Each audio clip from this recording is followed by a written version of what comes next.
Good morning, everyone, and welcome to Ozarks Day 5 of the virtual ride.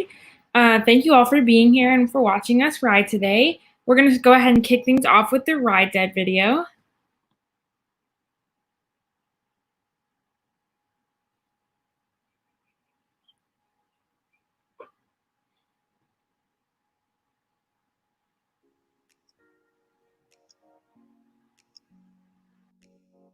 Texas 4000 is the largest annual charity bike ride that takes place every summer from Austin to Anchorage, Alaska, with the purpose of spreading our mission of hope, knowledge, and charity in the fight against cancer. A ride dedication is a way that we start a lot of our meetings or a lot of our rides. This is when we dedicate a ride or a part of our ride to somebody who has been in some way affected by cancer. A ride dedication is motivation to me because when I'm going up a steep hill or it's been a really long ride, the ride dedications that I hear from my teammates and myself are the reasons that I keep riding. Due to the current circumstances surrounding COVID-19, it's no longer safe for us to do our typical bicycle ride from Austin, Texas to Anchorage, Alaska. So instead, we've decided to do things virtually this summer. So we will be having our cycling events virtually. We will be engaging with our community virtually. A virtual ride dedication works largely the same way as a normal ride dedication. Before every meeting or before every virtual ride, you would say, I ride for this person. And if you want to, you can go into a little bit more detail about how that person touched your life. You can submit your ride dedications via 3 different platforms. You can submit a ride dedication via the Texas 4000 webpage. You can join our Facebook live stream, or you can join our Zoom calls. The virtual ride will be going on from May 29th to June 26th, and ride dads will be held before host interactions in the afternoon and at 7:30 to 8 a.m. Central Time every morning. Thank you so much for participating. Join us at texas4000.org. Together we can make a difference.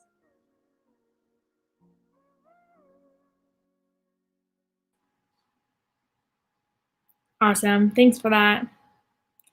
So go ahead and y'all can start leaving your ride deads in the comments, and we will definitely be riding for all those people.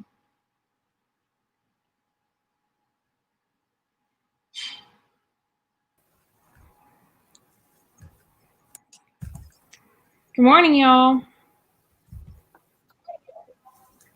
Good morning.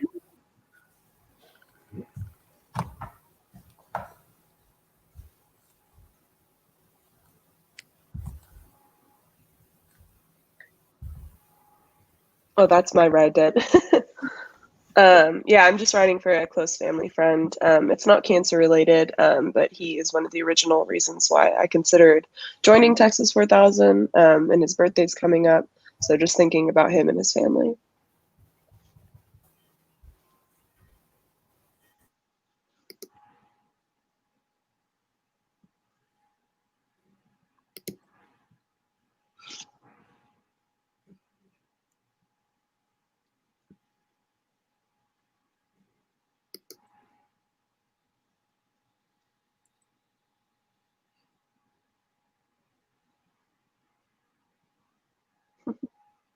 While we're waiting for more ride dads to come in, I just have a couple questions for you guys about ride dedications.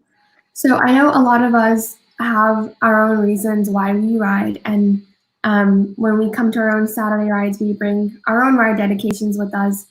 But is there a specific time when somebody else on the team brought a ride dedication to the circle and that really stuck with you and motivated you through your ride? I mean, yeah, I think that happens for me quite a bit, just because I think, like, for me, that's like a really good way to get to know my teammates better, is to hear the reasons that they ride and kind of connect with them on that level. So I think a lot of times, even if I'm tired or, not feeling it in the morning or whatever, just to hear everyone's ride deads always kind of centers me around like what we're about to do. So I always really enjoy ride deads, and I think it's a great way to start the morning of rides, because just kind of reminds me why I'm doing it. Yeah, I definitely think there's so many that I can, speak to about how they motivated me. But anytime one of our teammates shared that someone close to them or someone in their family was recently diagnosed, that really, really motivated me for not just that day, but the following weeks. So always thinking about people like Bryn and Colin and Nikki who had close family members battling while we were training. Yeah, for sure. Thanks for the ride, Dad, Emmy. We will definitely be riding for your coworker. Good for her. That's awesome. Yeah. So, sorry. Go ahead. No, you go ahead. I was just gonna say, I guess I can jump on what you guys were talking about too. How for me, ride deads are pretty important and one of the big reasons that motivate me to ride each and every time. Especially when you see the emotion that comes out of people when they're talking about the people they love and how much writing really, it does inspire hope in others who are going through hard things in their life, whether it's cancer related or not. So I just love ride deads and what everything they stand for. For sure.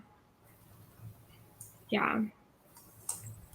Yeah, today I'm riding for a few different things today. I think today I'm just riding overall for the importance of safety. I'm riding for the frontline workers and for COVID, just because I know the cases are still going up and it's really hard. And I know even the hospitals around me in North Texas are starting to reach capacity. So I'm just riding for all those people who are taking care of COVID patients and, doing everything that they can to try to help those people. I think today I am writing for just my family's been going through some hard stuff with some medical problems with my sister and I. So just writing for medicine and the hope and all the answers that it can provide for you and hope. So good stuff today. We'll definitely be riding for Tracy.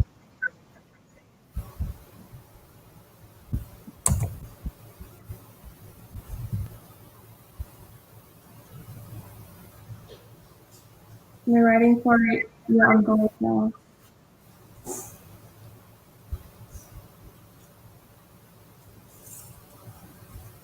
I think for me, even though I'm not actually biking today, I've been thinking a lot about like my journey in Texas 4000 and the fact that I've biked more miles than I ever thought my body could bike.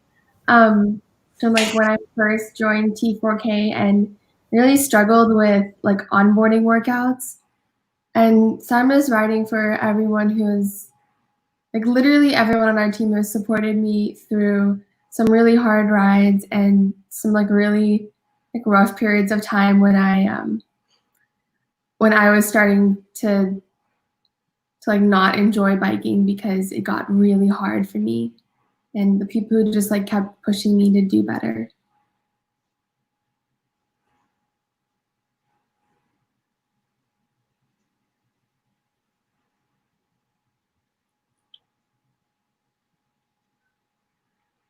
I'd like to give another ride did on a less serious note, I guess, to the CLIF coffee ones. I had a caramel macchiato bar this morning, and I'm not a natural morning person, but that CLIF coffee bar, I'm telling you, everyone should try it if you haven't. It's new, has a shot of espresso in it. Really gonna hype it up because that is why I'm awake right now. Gabriella, you inspired me. I'm gonna eat mine now. They're so it's good. not the same one, but that's okay. We love a good CLIF product either way. So another thing I think we could touch on is panhandling. And for everyone watching who doesn't know, panhandling is one of our ways that we fundraise. We go to more like trafficked intersections and we hold up signs and we wear our jerseys, trying to fundraise and trying to get ride dedications from, people who might not have heard of us or might not have a connection to the team, but might have a really good reason, to help us and to give money to our cause. So I met a lot of awesome people when I was panhandling. I went quite a bit, especially like right before this all started. But this one day we were out panhandling and there was this cyclist out and he seemed really cool and he was like saying, oh yeah, like, riding for, I think it was for his mom. And, I didn't really think anything of it. He asked our names, but we just were like just chatting to him at the intersection and everything. And then later that day, a few hours later, he had gone on and donated to all of our pages because he didn't have any money with him because he was on his bike. And I just thought that was the coolest thing because he was obviously very, very connected with the mission and thought it was really cool that we were doing that. And like, obviously was touched enough to go and donate later. So I thought that was a really touching moment for me with panhandling for sure. I don't know if y'all have had similar experiences. Yeah, totally. I think the main thing I can say about panhandling right now is just it was sort of a testament to how unfortunately widespread this disease is. There wasn't a single time I got on the bike and didn't interact with someone outside of the organization who somehow has a tie to cancer. Which, like I said, is unfortunate, but it's amazing that wearing these jerseys, puts us in a position where people feel like they can be vulnerable and share those experiences with us. So it's just so amazing that every single day we have more reasons why we're riding, and that goes out, by so many iterations because every rider has those interactions every time they're riding too. So. Yeah, for sure. I think there are a couple moments that really stand out to me. So, as most people know, we have like a friendly competition between Ozarks, Rockies, and Sierra. And our fundraising chair, he came up with this competition just to get us like really enthusiastic about fundraising. And so Ozarks, being the best route, wanted to win. And so I remember I was actually with Gabriella. It was you, me, and a few others. We decided to start going door to door to like improve our engagement with people because we realized that when we're in an intersection and cars stop, you only really get like 30 seconds with them, and you still get a really, really valuable ride dedications and interactions, but it's not the same as like being able just to stand on someone's doorstep and hear their whole story. But we knocked on a door and an elderly woman opened it. And when we talked about the fight against cancer, she invited us into her home and told us about her late husband and her late son, and shared a lot of like really personal stories with us about what she and her family have been through. And I think that's a ride dedication I've been carrying with me for a while because it was really nice to see that somebody would welcome us into their home and share so much and be vulnerable.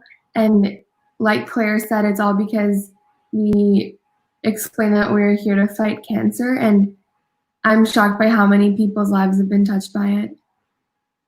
For sure, yeah. I had no idea that you guys are going door to door, but that's really cool. Yeah. We just did it, I think, once or twice, like right when the spring semester started out. But it was a really cool way to like engage people for longer amounts of time. And like she was showing us like pictures of her family, and it was really cool because she probably would have never heard about Texas 4000 had we not gone up to her house, because even if she was driving by, she might not have really made the connection. So I think that's like, it was a cool way to like engage new people. Totally.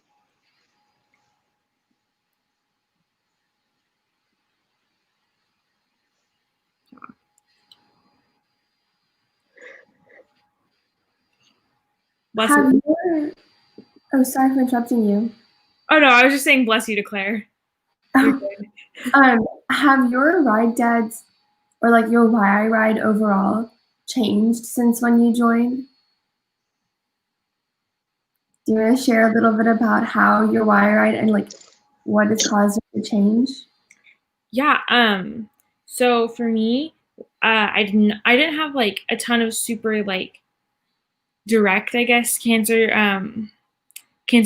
connection to cancer when I joined the org. My cousin wrote in 2018, which is like why I kind of decided to apply in the first place. And like my only real connections were that my my cousin on my other side had cancer, and she lives in a different state and stuff. So that really touched me a lot. But I didn't see the day to day of it as much then.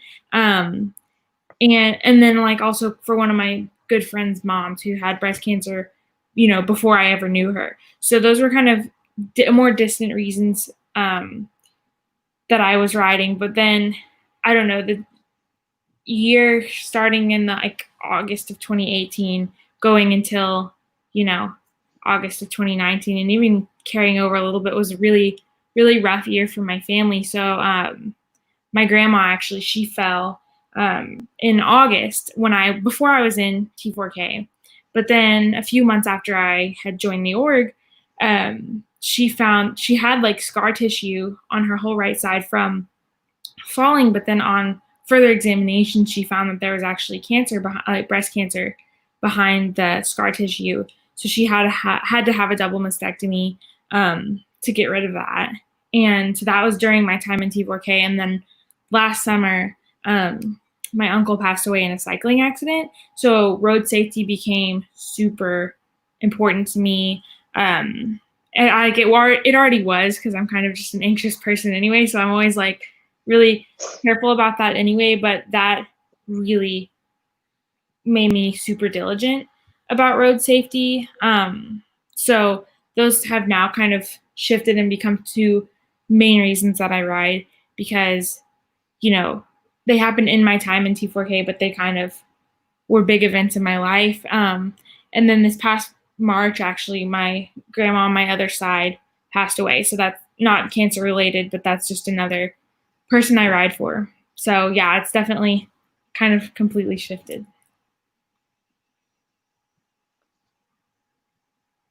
Yeah, things have really shifted for me too. I originally joined Texas 4000 for a close family friend like Gabriella.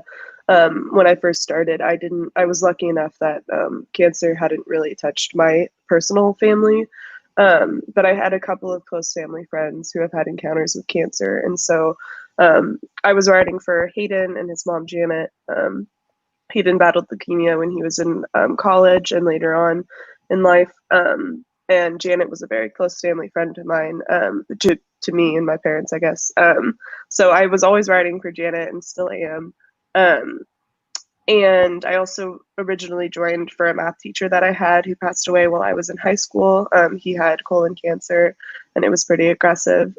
So I definitely was thinking about those people throughout my entire journey. But I'm still fortunate that cancer hasn't touched my family, but my list has grown so much. It's hard to track at this point, which is sad. But like I said, it's amazing that there are so many people we can touch through this organization. And I ride for this entire team now. Like I could go on and on about everybody on this team who I'm riding for and their families who I'm thinking of every time I get on the bike. So it's cool that our lists can keep growing like that, but it's definitely changed, to answer your question. Mine has definitely changed too. I originally rode because one of my grandmas passed away after battling breast cancer twice. My other grandma passed away from complications of lung cancer and colon cancer. My family has a really, really rich history of colon cancer and associated symptoms. So it's something I've always heard about growing up and just have been cautious about, and it's something I have to proactively take care of in my life now, even at this age. Writing for one of my high school teachers who passed away the summer after I graduated in 2016 from a very long battle with brain cancer. And a week later, one of our classmates passed away from leukemia as well. And there's numerous people, but I think the most important thing is that along the way, I've added so many other just friends and family members who opened up their experiences with cancer to me and my family. Just being in this organization increases people's vulnerability with you. I've had a lot of conversations with my parents about their parents' battles with cancer and how being in a different state when their parents are battling cancer was really hard on them, because they wish they could have been there during their chemo process but couldn't. So just stuff like that has really expanded why I ride. And cancer isn't just a one-time thing, it's a daily occurrence that people have to live with, and it's not short, it's long and hard. So riding for everyone who just is taking on this long fight in their life. Yeah.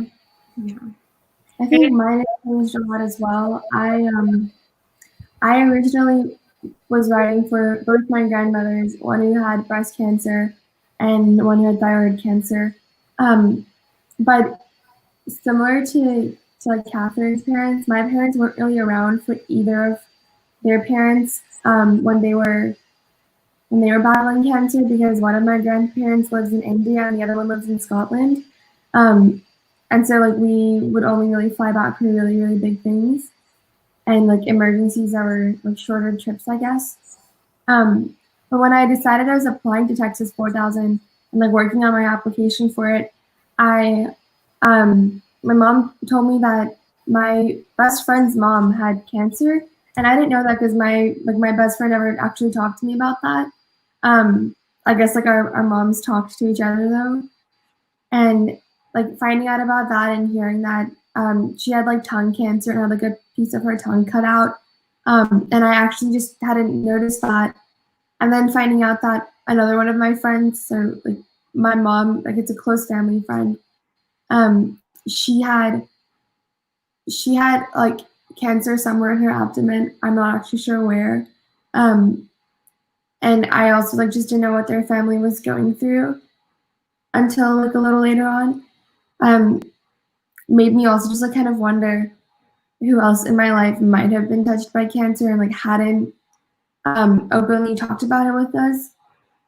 And that just gave me a little bit more like motivation and urge to apply and join and ride. And then since being in Texas 4000, there are like some events or some like ride dads from our teammates that really stand out to me.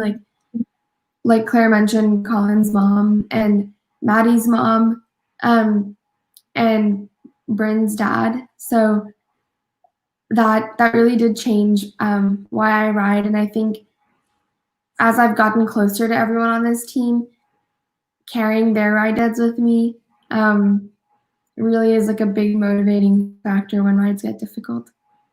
For sure. Yeah, I think that same thing. And I always think of the ride, obviously as like a big cycling event, but I almost think of myself more as just a carrier of those ride dads with me up. I always thinking like it's not necessarily like I am going to be biking to Alaska, but my primary role is a carrier of the ride dedications given to me by other people, and kind of giving them that hope by carrying their ride dads with me, I think was always something that was really cool for me about the ride, was that ability to just add on, like Claire said, to add on to the list, like indefinitely, of people I ride for and people that inspire me to keep getting on my bike. So yeah, ride dads are definitely super important. I actually have one more ride dad that I forgot to share earlier, but my best friend from high school, her boyfriend's dad just got diagnosed with cancer. So I think luckily they caught it kind of early. So hopefully treatment will go well for him and stuff. But I know it's really hard for people who are starting cancer treatment during these weird, unprecedented times. And I'm riding for everyone going through cancer treatment right now, because I know that that's been really difficult for a lot of people.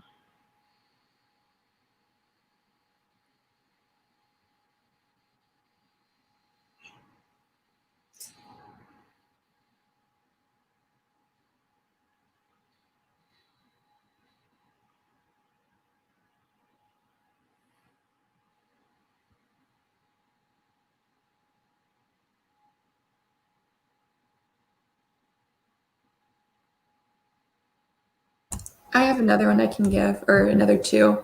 I originally did a fundraising board for fundraising, like finishing up my fundraising, and I had some people pick days where they wanted to donate. And obviously we're not gonna be able to get to ride some of these days now that the ride is shortened. So I wanted to give some of them now. Day 50, which would have been in Dawson Creek for Ozarks.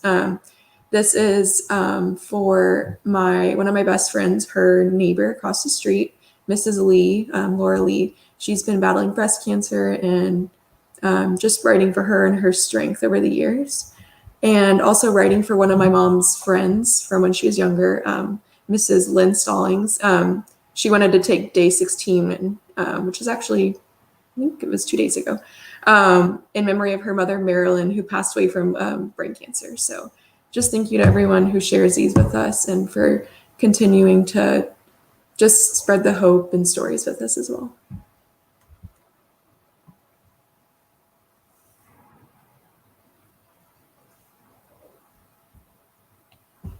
Do we have any last ride dads before we take a short break?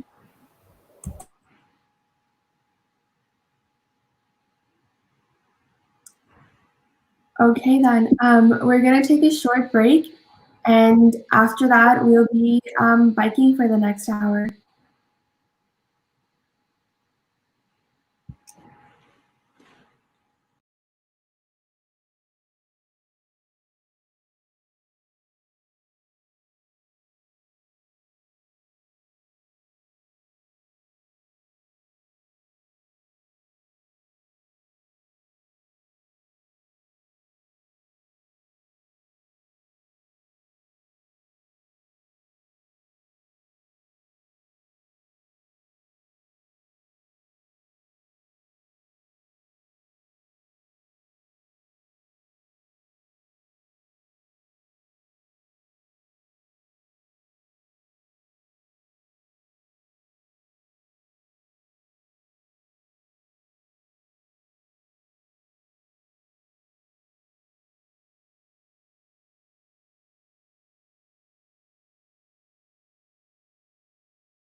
Hi, my name is Ashka. I'm a 2020 writer on Ozarks, and I'm going to be helping to host our live stream today.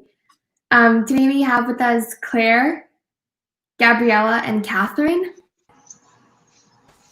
Hey. You guys want to quickly introduce yourselves? Yeah, I'll go ahead and go first. So I'm, as you know, an Ozarks writer. I'm a rising senior here at UT studying journalism. Can't talk this morning, apparently. What else? I don't know. I'm originally from Ohio. I love biking. I don't know.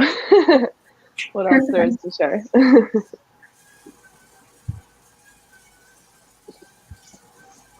I'm Catherine. I am a rising junior studying advertising and English, and I plan to go to law school after college. That's all about me.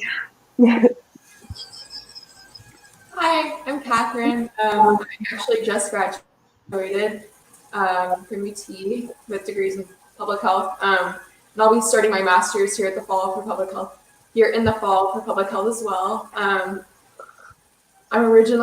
born and raised in Austin. That's cool. And I'm just gonna apologize now if you hear any weird noises in my background. It's my cats.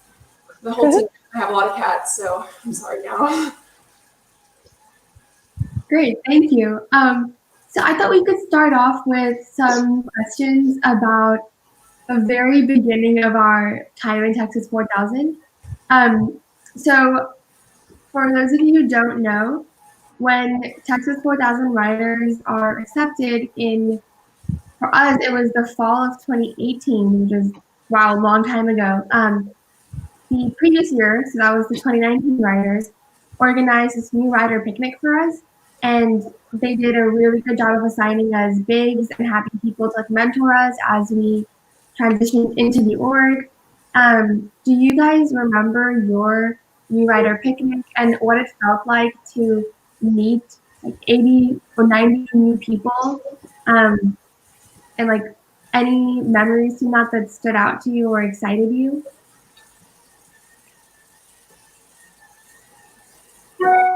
I can take that. It's kind of overwhelming at first to jump into a team of 80 people, and then, you're at a picnic with the previous team too. So it's like over 150 people. It's really chaotic in a good way. But at the same time, it's so cool to see so many people who are so excited for you and for you to start your journey, even though it doesn't start for a few more months after that. And I knew a few people going into T4K. One of my really good friends from high school who's now on our team with me.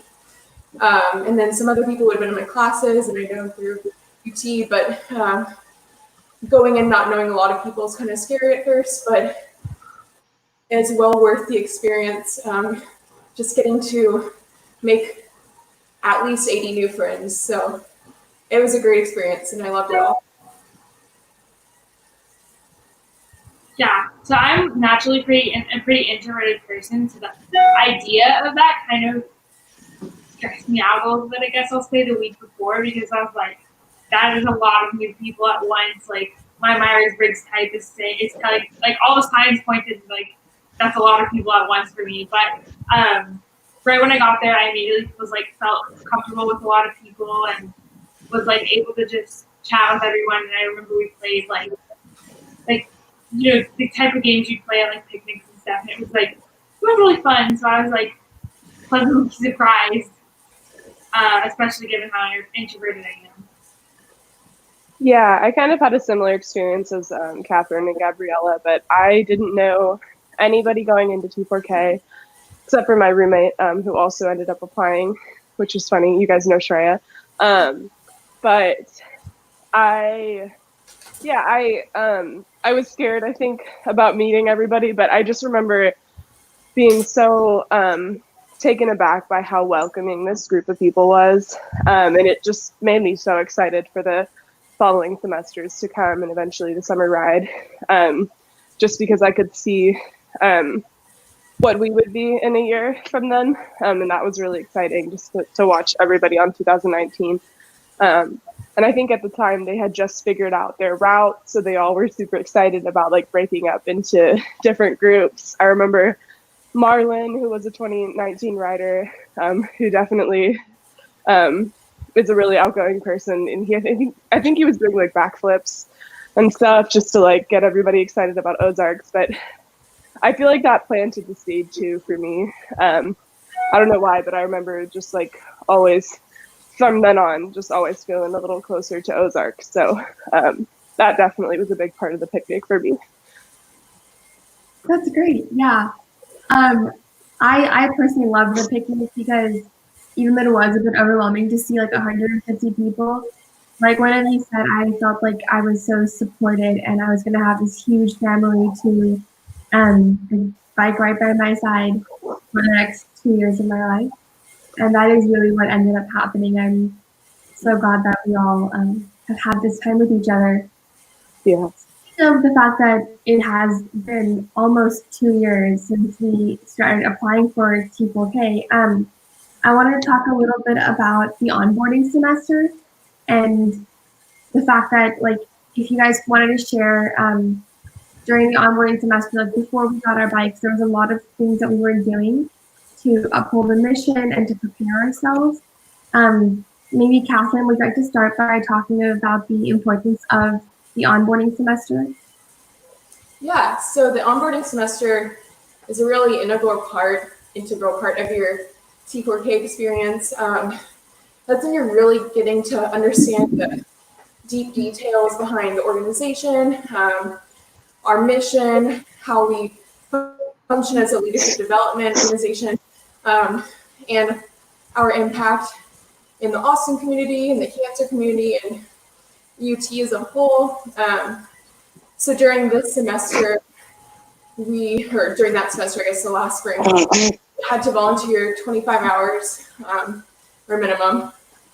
And then I believe we had to fundraise 750, sorry, all the numbers are running together in my head right now. It's early in the morning, but we had to fundraise some money as well and then do weekly workouts. And then during this semester, we also started our weekly team meetings, which are every Monday night at 7.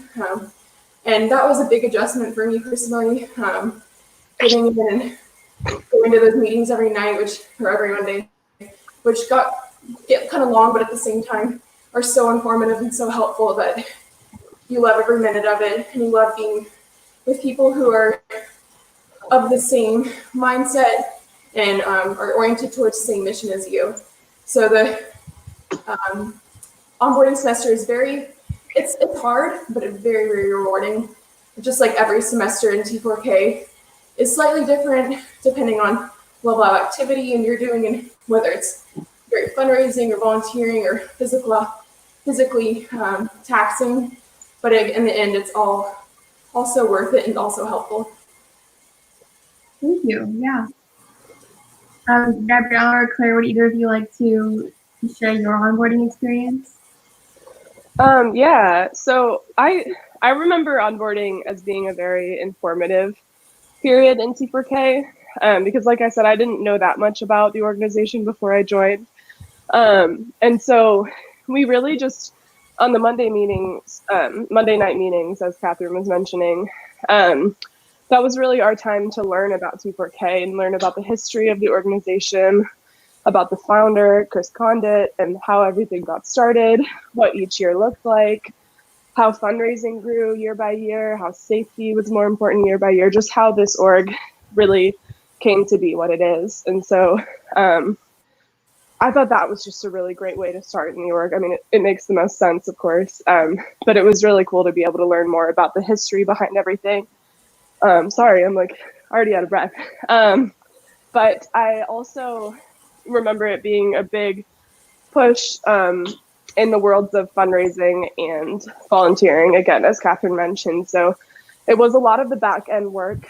So we were engaging with our communities and learning about cancer within Austin if we hadn't already been a part of those communities, and then doing a lot of our personal fundraising.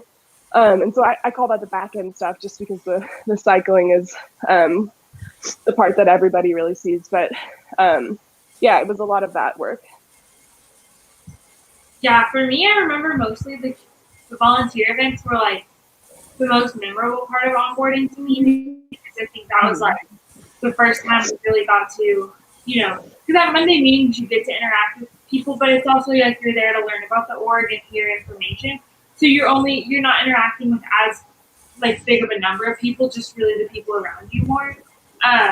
So I think the cool thing about volunteer events would be that a lot of times you were like randomly assigned, like, oh, you're gonna work this specific shift at this race or whatever in this spot, and you'd be randomly assigned with other people on the team. And like those were always just really fun because it was a really good way to like you're standing on the course directing people with 3 or 4 teammates for like a few hours, so it really gave you a good chance to kind of talk to those people and get to know them. And I think one of my favorite volunteer events in that semester was when it was Head for the Cure, and it was in the Domain, and I was like, I think I was cheering people on and making sure they didn't turn on this one road, and I was with Miley and Peyton and Andrea, who are all amazing, and we had so much fun. So I just think that was like my favorite part of onboarding, was like kind of starting to form those relationships with teammates and, make a lot of friends with people on the team, because it was kind of like our first time to get to interact with people in that way.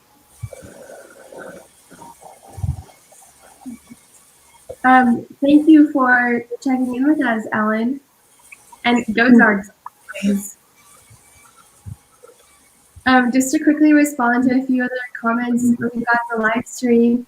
Mark Edgington just said, good morning, and thank us for our continued dedication. Mark, we're always writing for you and your family. And Sarah, thank you for the shout out. And you're writing for your coworker's dad who passed away. We're sorry that he passed away from cancer. Speaking of the volunteering events that all three of you talked about, Claire, you were a volunteer coordinator for a while. Yeah. About, like, the relationships you built with people in the community and the kind of events and volunteer opportunities that you plan for our team and how they help us engage with the cancer community? Yeah, so you and me and Tony, who's I think was Mark's dad, whose dad just messaged. Yeah, so you, me, and Tony were the volunteer coordinators our onboarding semester. And I apologize if I forget any of the names of the events, because right now they're just all kind of blurring together in my head. But that was an amazing way to really see the impact of Texas 4000 from the beginning, and just, start to understand the relationships that we already have existing in the community, as well as start to form new ones with organizations that we think, are worthy and, share in a similar mission as we do. I'm trying to think of, I think the biggest one that sticks out to me right now was St. Baldrick's Foundation had the Braid the Shave, or it's not called Braid the Shave, it was a head shaving event to raise awareness about cancer and normalize baldness. And that one I remember very vividly as just being a really, I looked forward to that event for a really long time, because I always think that events like that, where people who don't need to shave their heads do anyways, to sort of stand in solidarity with the cancer community, are so impactful and inspirational. So I really, that one sticks out right now to me as just a really big way that I got involved in T4K and got excited about it. Yeah. Gabriella and Catherine, do you guys want to share your favorite onboarding volunteer event with us? I think one of my favorites was I think like the first event we did as a team, or some of us did. It was the it was an all women's run, but it was trail running, and it was really cool. It was very cool. Happy trails.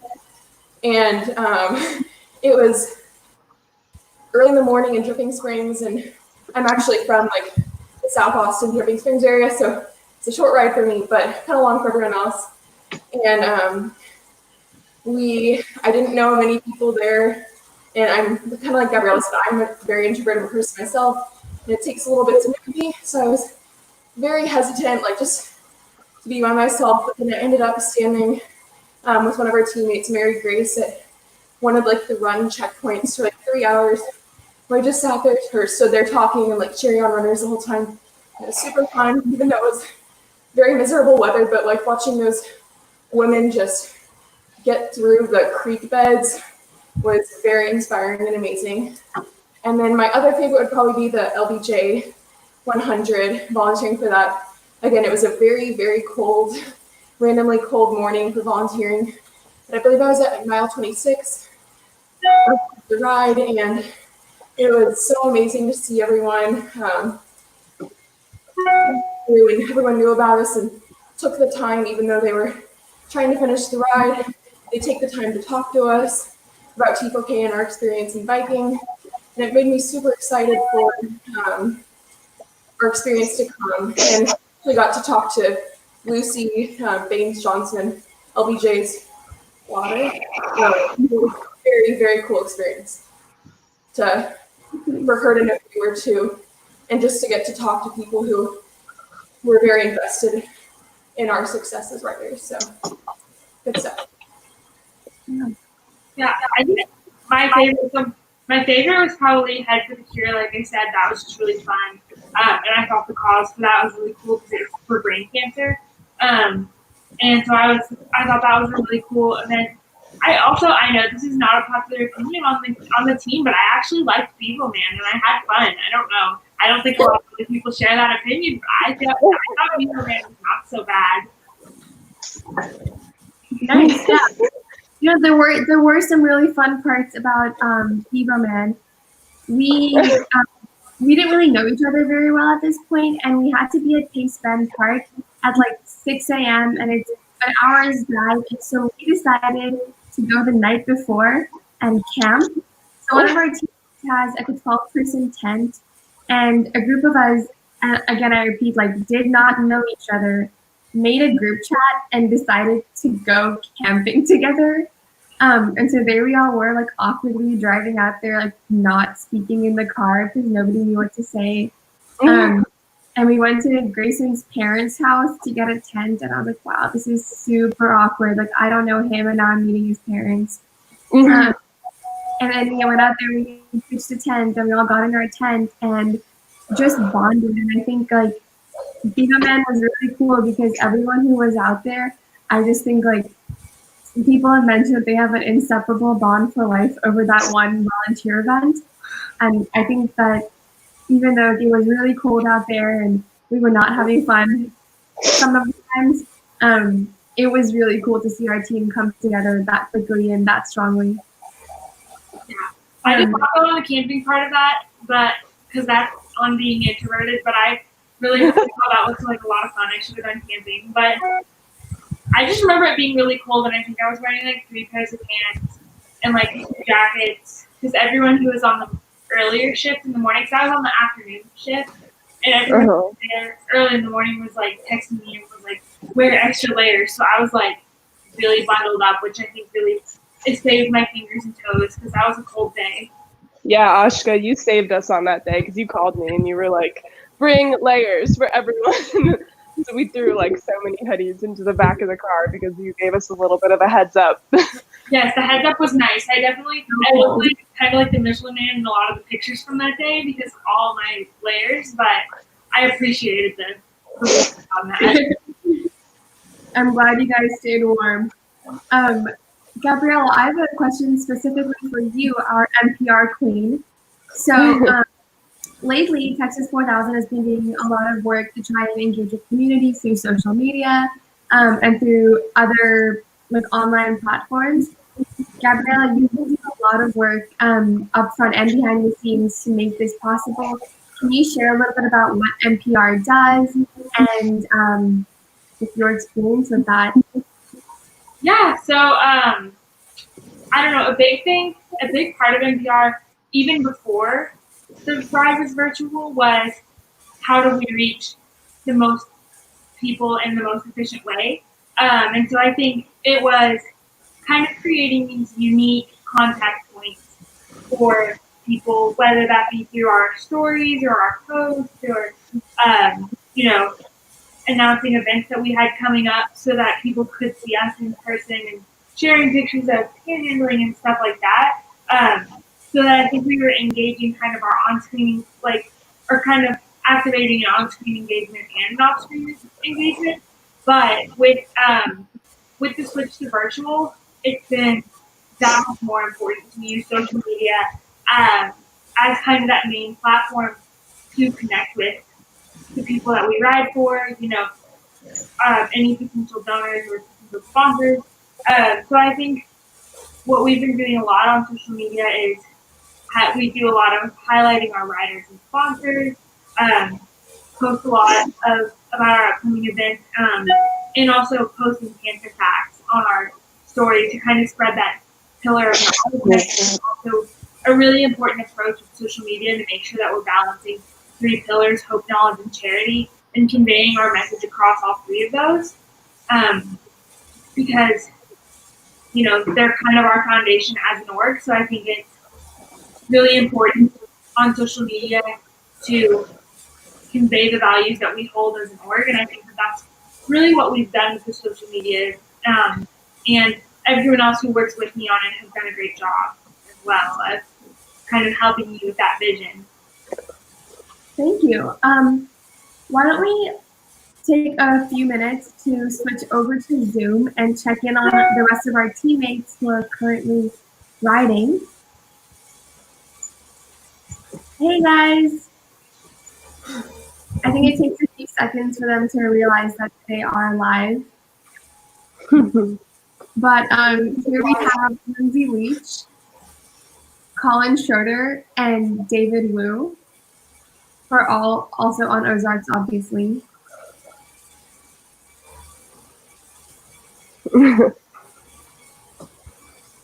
There we go.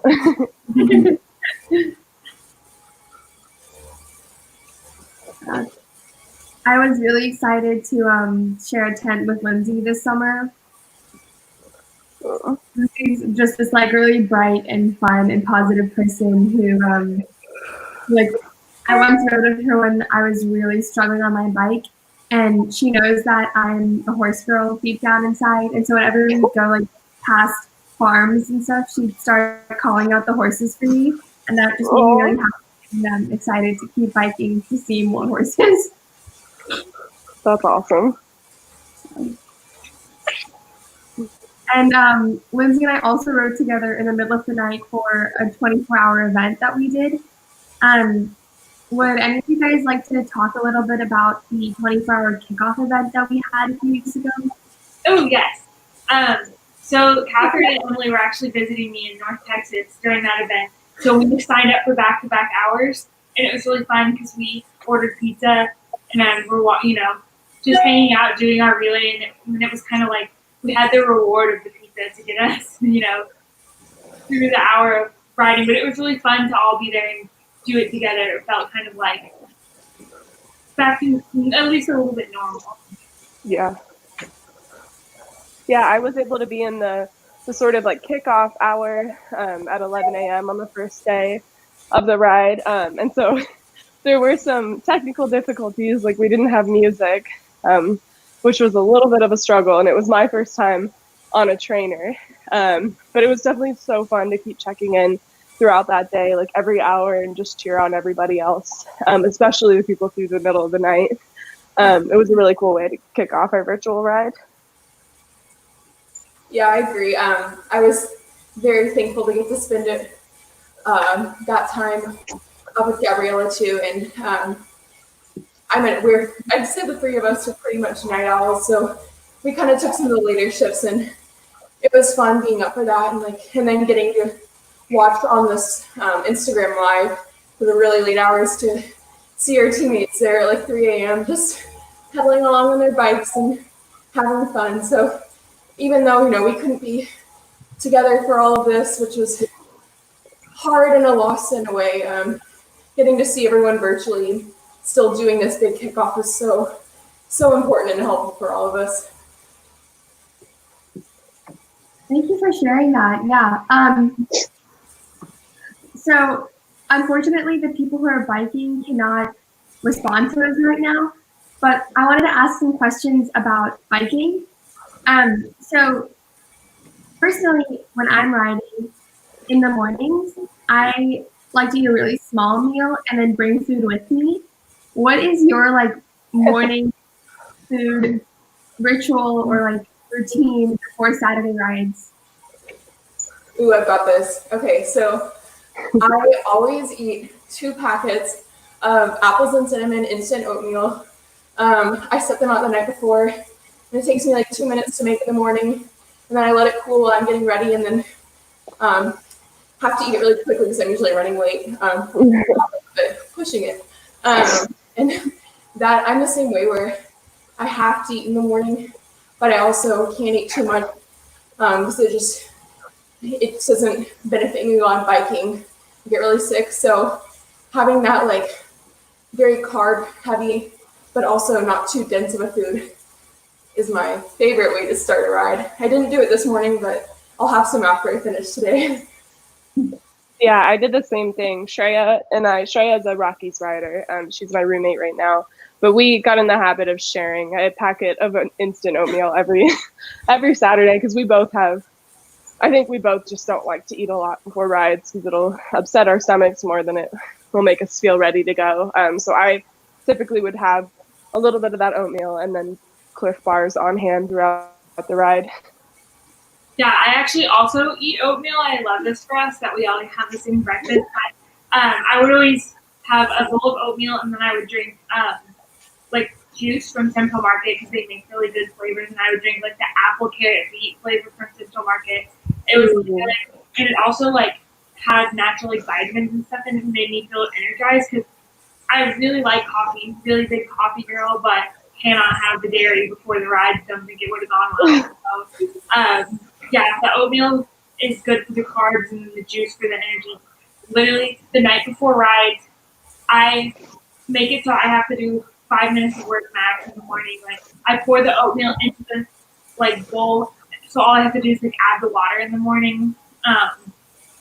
Because I really not as much of a morning person, like I said, but T4K turned me into a morning person more so, I will say. But yeah, I would lay everything out the night before, and then I would take the CLIF, like the cubes, either the jelly cubes or the blocks, I guess, or the cubes that were like filled with like the butter or whatever. And that was definitely a good like mid-ride snack. I would stop at like stoplights and eat that, and that was probably about perfect. And then usually would get taco joint after the ride. Get a few like 3 tacos. I miss taco joint. You know. During the ride, my like jersey pockets were reserved for like Clif bars, like my phone, so that I like had a phone in case there's an emergency. After the ride, though, my jersey pockets they're like 3 pockets that are perfect size to carry tacos. Yeah. Yeah. I feel like that's really what they're made for. Like people say they're made for other things, but I think they're really taco pockets. Like, prove me wrong. Yeah. Talking about food, firstly, I'm really hungry now, but secondly, I was thinking about rest stops during longer rides, and that made me think about SAG. Catherine, I know you've been on SAG quite a bit, and Gabriella, you and I actually SAGed together. Yes, that was today. Do you guys want to share a little bit about rest stops and SAG and the importance of having that support vehicle to keep you going through longer rides? Yeah, so SAG is, I honestly didn't know much about it before joining T4K, and like honestly probably last like fall was when you really started to learn about it as the rides are picking up. I definitely SAGed like 4 or 5 times, but loved it. It's great for crisis management and just learning to think on the spot. Even a crisis could just be someone has a flat tire, there's 2 SAG vehicles who's closer, who can help them out so they can keep riding. Or it could be someone just feeling not well and it's in their best interest just to be safer and get off the bike right now. And then a big part of your job is setting up rest stops, which are really fun. I like to take that opportunity to bake the night before. I would bake a couple batches of brownies for different dietary needs. This I love to, and it was really cool because it makes the rest stops more individualized, and when you have that food there, people really know that you want them to do better, and that it's not just them eating whatever they brought. It's what can we help you with to make your ride better. And I remember one ride that I was riding on, not sagging. I think it was one that Gabrielle and Oshka were sagging for. There was cucumbers. Mm-hmm. That Oshka was cutting up. I can't explain it, but cucumbers are just so good when it's hot outside. So thank you for that. I had so much fun setting that rest stop. I unfortunately never got to be on SAG. I think they, for the first couple semester or first portion of our biking up until we couldn't bike anymore, they were just choosing the riders who were ahead on mileage. And I wasn't that far behind on mileage. I think I was like right where I needed to be for most of the year. But I never got chosen to be on SAG. So I was going to be actually for the spring break ride, but then that of course didn't happen because of COVID. So I'm sad I didn't get to experience that, but SAG is truly a lifesaver every single time. I like secretly enjoyed being on SAG a little bit more than I enjoyed biking. Like, when I sagged, it was on this day where there were these beautiful, like huge downhill stretches, and I was driving down, and I was so sad in my car, like knowing that I wasn't biking down them. I really like biking downhill a lot, and I wish I could only bike downhill. Yes, I was actually on SAG that same day as you, and I remember that route was so pretty. But I think my favorite part of the day was the rest stop where our Anchorage hosts were in Austin, so they came, got to talk to them, and I thought that was so fun. Talk to Kathy and just kind of hear the fact that they've been hosting the team since the very first year, and they've met, everyone who's done the ride since they hosted in Anchorage. So, they knew my cousin who did it 2 years ago, and I thought that it was so cool to talk to them. And I was really grateful to get to be on SAG that day because I got to talk to them for such a long time, much longer than the people who were at the rest stop got to. So, yeah, I really enjoyed that. That's so cool. I remember very briefly speaking to them, but I had to shuttle people home, so I didn't really get to spend a lot of time with them, and I was really looking forward to meeting them in Anchorage. Yeah. Speaking of hosts, though, I know that all of us have a personal connection to Ozarks, and there were days that we were all looking forward to, either because we knew some hosts ahead of time, or because specific cities are meaningful to us. Can each of you share which day of the ride you were most looking forward to and why? I was looking the most forward to Dubuque, Iowa, which is day 31. Because both my parents were born and raised there, so we were getting hosted by a plethora of different extended family members in Dubuque because most of my family still lives there. So also because that was halfway, that was definitely going to be a good day for me. My parents were going to bring me a whole new duffel bag full of clothes and just swap me. Could have some new outfits for the Instagram pictures for the second half, Oh my gosh. I didn't know, I didn't have one specific day that I was looking forward to, because to be quite honest, I wasn't on travel, and I don't know a lot of people in T4K, so I didn't hear stories of past rides. But of course now, after meeting a lot of the hosts this summer, I know which days I would have been excited for, but I have close family. My sister lives in Chicago, and that was going to be an exciting day for me because a lot of my family is from Ohio, and Janet, who I mentioned earlier, is a big person who I ride for, and they were planning on driving to Chicago, and I think sleeping in my sister's apartment, like tiny apartment, all of them just crammed in there. But I was excited to see them that weekend and sort of push through the second half of the summer. So Chicago. I was excited, or am excited, for day 11 in Mobile, Alabama. There's a good part of my family that lives in that area. We're actually from like a pretty rural part of Alabama, but recently moved up there in the past years after my great aunt and uncle passed away. And they're just a big part of my life. Like I mentioned earlier, my grandparents, both my grandmas passed away when I was younger, instead of my grandpa's, so I didn't really get that experience of having grandparents growing up like some people did. They were blessed to do get. So my great grandma lived, or my great aunt lived until she was 99, almost 100. So we get to go out there every few years to Mobile and Dixon's Mills, Alabama.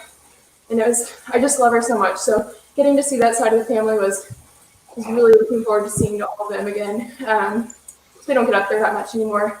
And then also a day that I was just randomly really excited for was day 60. I don't know why, but that day I was so excited for it, getting to see everyone after 60 days of being apart, but like thinking about that reunion of just getting to hug your friends and see everyone and hear about their experiences thus far into their journey. So I was really excited for that one too. Yeah, thank you for day 62. I think that would have been, or day 60 as well, because that would have been when all three routes came back together. So I was really excited. My cousin had always told me that day 60 was so fun because you got to hear all the other route stories and tell them your own stories, and haven't seen them for 9 or 8.5 weeks. So I was really excited for that day as well. Thank you for sharing that. Yeah, I remember there's a documentary made about the 2017 team that's on the Longhorn Network. And during our onboarding year, our program staff had arranged for days for us to go watch this video together.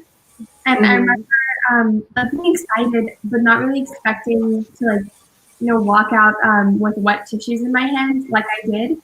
And I watched that video, and something about day 60 just literally warmed my heart. It was so cool to see a story about people who become best friends and train together and then have to separate and go in opposite directions.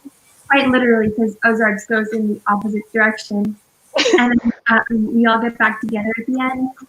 And I think thinking a lot about how a lot of my closest friends on Texas 4000 are on Rockies. At first, being a little nervous, but Ozarks is exactly where I want to be. And day 60 does just sound so cool.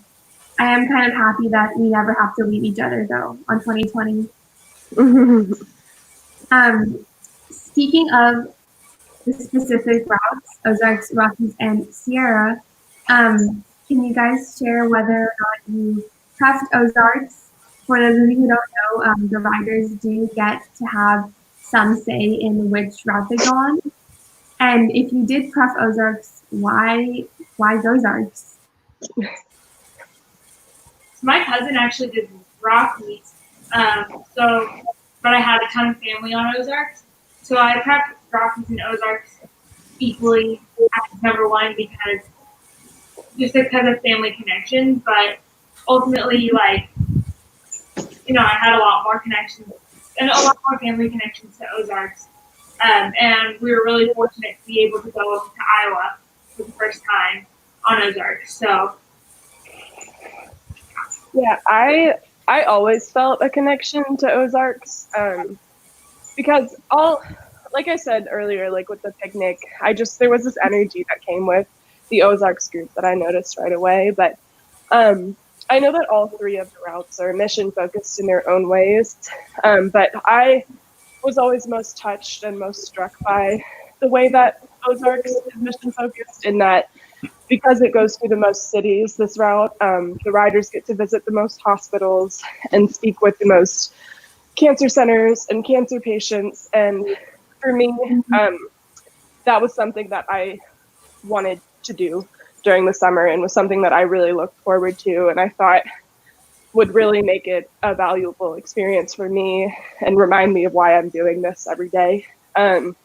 So beyond just having family in the Midwest, for me, that felt the most, it aligned with what felt most mission focused to me. So I was always kind of a diehard Ozarks. And then towards the time when we prepped, I got all nervous and I was like, all of them are mission focused in their own ways. And I kind of wanted to do all 3 routes because I see how each of them have their own connections to this mission, but ultimately did prep Ozarks, and I'm so happy I did. Mine was kind of a similar experience to Claire's. Honestly, there's so many reasons why Ozarks just kind of drew me in. I don't know if there's an exact reason or if I can really explain it in words, but I just felt like this is where I belong. But as I got closer to the selection date, I think I may have ended up doing no prep with Ozarks slightly above, because each of them was are so special and challenging in their own way and have their different points and lows, but overall I'm so happy where I am. I couldn't imagine it any other way. The wonderful people I'm with, so it's a good decision. Yeah, I really do love the energy Ozarks has. Speaking of Ozarks and Ozarks riders and our energy, let's switch over to Zoom really quickly and take a look at what our riders are doing. Well, look at their happy, smiling faces. Oh. Wow, Lindsay's really going hard there.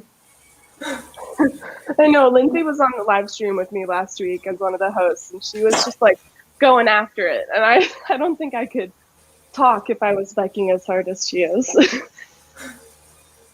Yeah, Colin is also an incredible cyclist. The other day I saw he logged 100 miles in under 6 hours.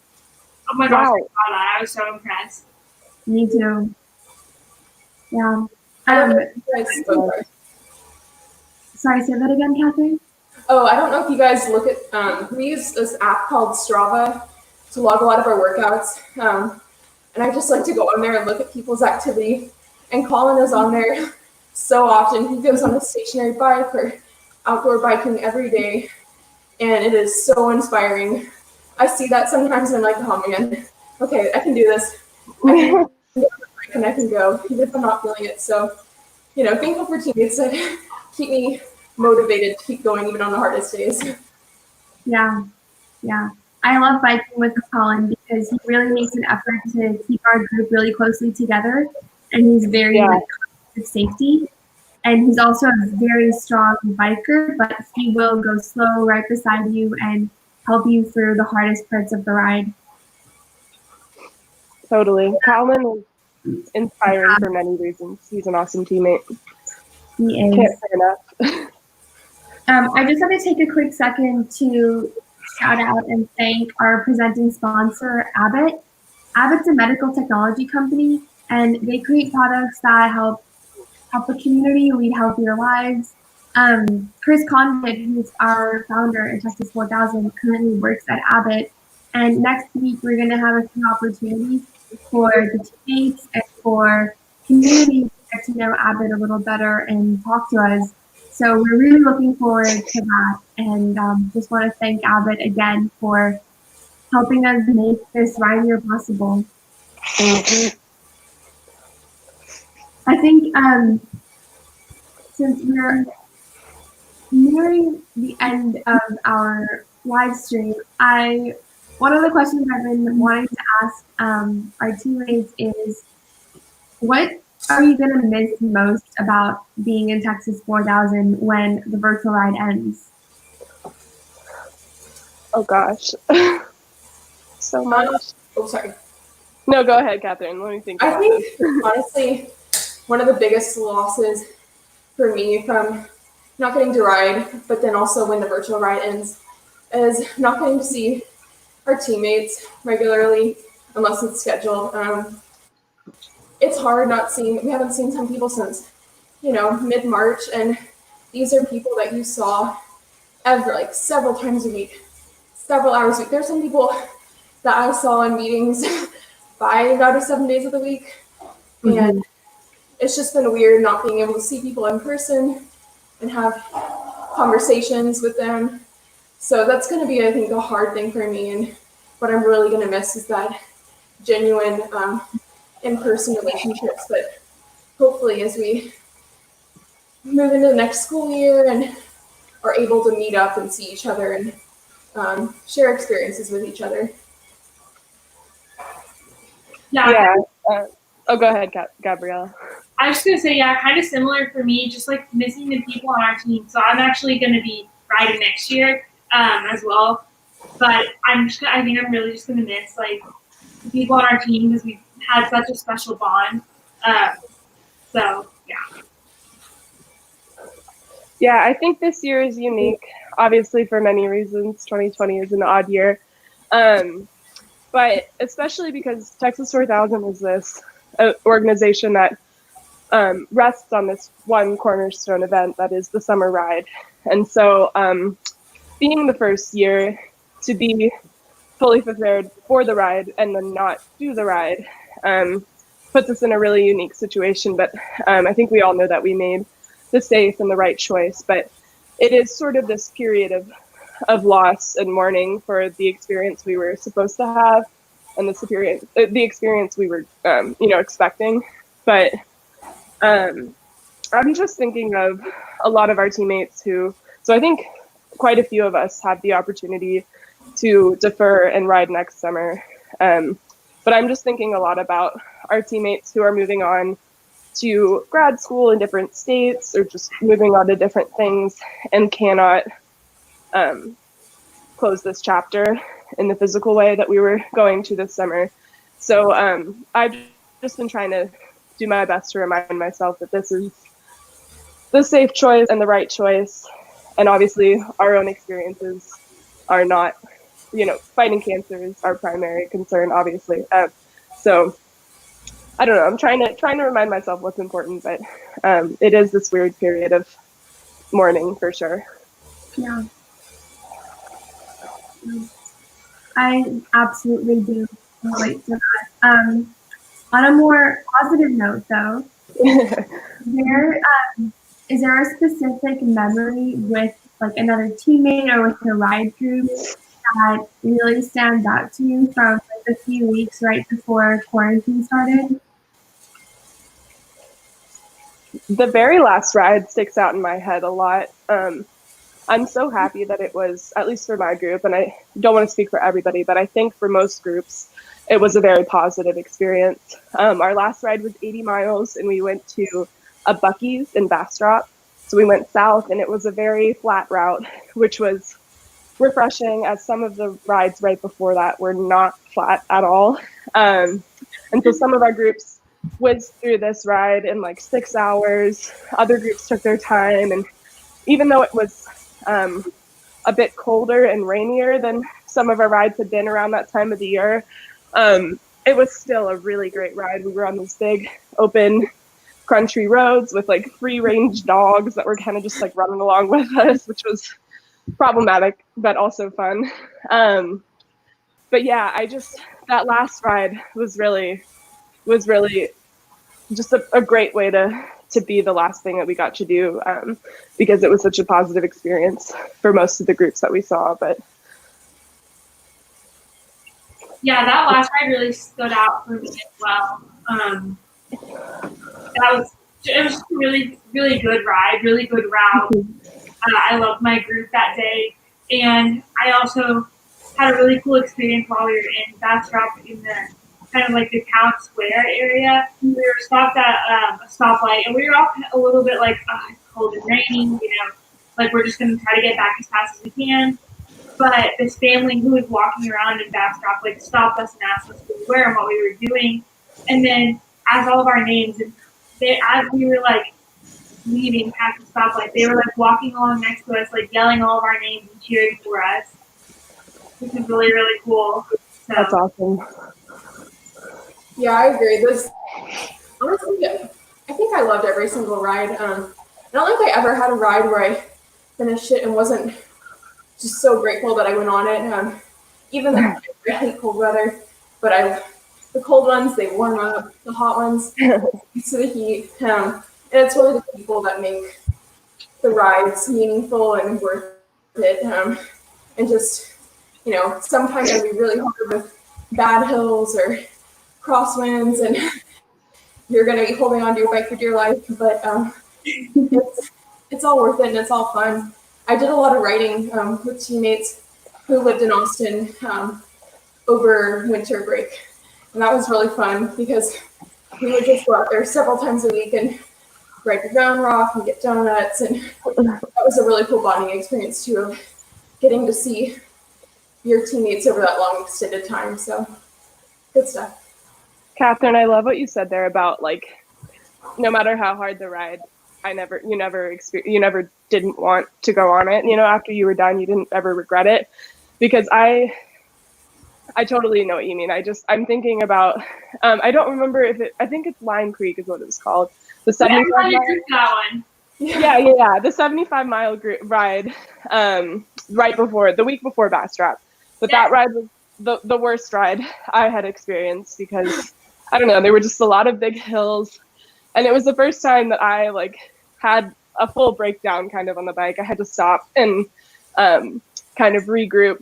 And my group was so nice, and they all stopped with me, and we just kind of took a breather for a minute on one of the hills that was just really rough. But yeah, even after that ride, I remember coming home and being like, all right, that one wasn't so fun, but nothing in me regretted it. It was still such a good experience, and every part of me was so proud of myself for doing it and just happy that we all did it. But none of me was not worth it, not a good Saturday. It always made me feel better once we were done. That's definitely true. Yeah, sometimes I was in the morning when I woke up, it was cold, and I was wearing 4 jackets, and I was like, I'm done. But as honestly for me, I feel like usually once I got going, I was always glad to be on the bike, glad to be up early, glad to be talking to my teammates, and especially after the ride, when I just remember many days sitting in the CPE parking lot after rides, just being like, I'm so glad that I did that today. Yeah, totally. That's really cool. I love hearing that, and I think I feel very similarly about never regretting it after I'm done riding. Pulling back into that CPE parking lot on my bike, knowing that I finished the ride, always just made me so proud and made me feel like I was just that much closer to Anchorage. Before we wrap up here, I wanted to ask very briefly. So we didn't really get a chance to do our programs during the summer ride, but there were a lot of things during meetings, whether it was Alex Miller's Cancer Facts or guest speakers coming to share stories about the knowledge pillar of our mission. Is there a memorable guest speaker or Cancer Facts talk that you heard where you learned something new about cancer as a disease or about the community that kind of stuck with you?